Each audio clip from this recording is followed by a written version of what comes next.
How to avoid failure. That's this week on Think Tank Tuesday.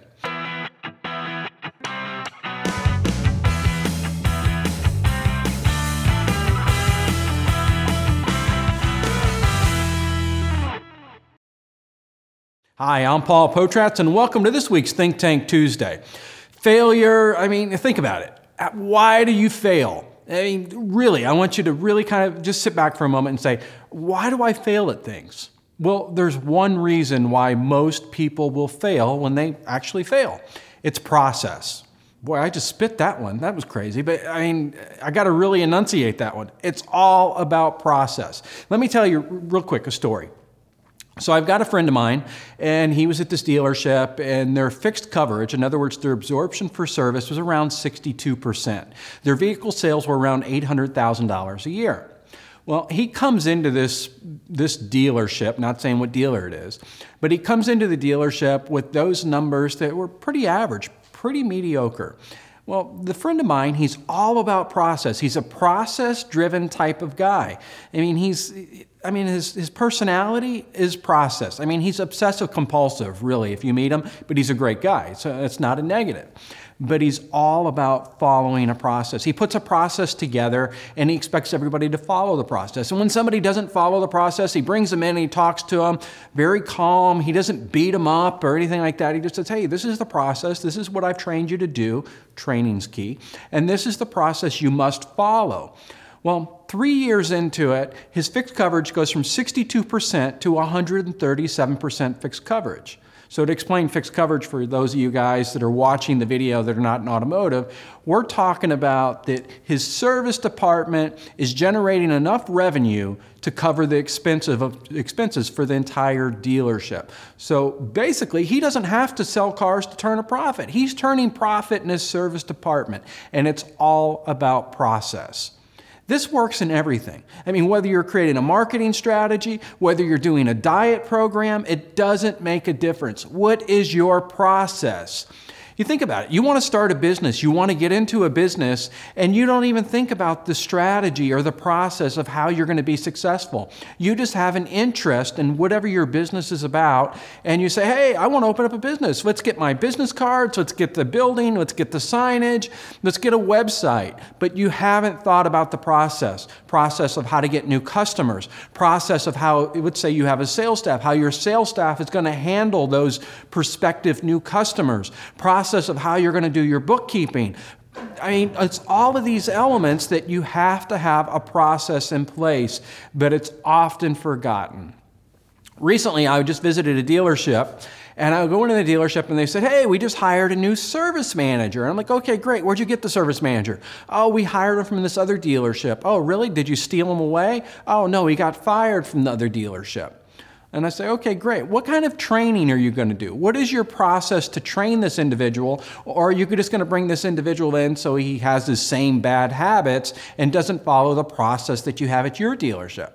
And the dealer just kind of sat there and looked at me for a minute and said, yeah, I didn't really think about that. I'm like, well, how can you expect this individual to succeed if you're not going to train him in the process that you want to follow? And again, guys, process is about everything. I'm going to use the word process like 300 times in this week's Think Tank because it's critically important. If you've got an internet department and you're handling internet leads, what is the process? Because you don't need a maverick. You don't need somebody that's going to come in and disrupt the process, because when they disrupt the process, you will lose what you've tried to build. So again, process is important in everything you do.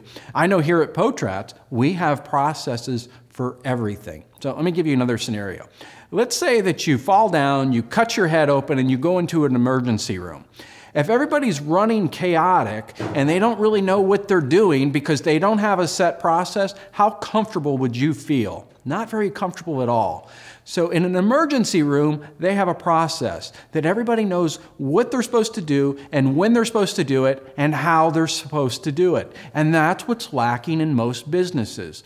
So that's what I want to do, is I want to challenge you this week to look at process for everything that happens in your business. The sales process of like when the leads come in through your website, the process when the phone rings, the process when someone comes into your door. What are all all of those processes. And you've got to make sure everybody knows the process. Because if you're a manager, I guarantee you're sitting back going, oh yeah, we've got a process. There's no doubt we have a process. But if I was to poll your team members and say, hey, what's the process? If I was to poll them individually, I guarantee you if I polled 10 of them, there'd probably be at least 5 different processes that were laid out because not everybody's following the process. And when you build the process, you can't just build it and say, hey, my process is done, that's it, no more, I'm not going to go back and visit that. Because just about the time that you think everybody knows the process, they forget the process. So that's where it comes in to key performance indicators or checks and balances.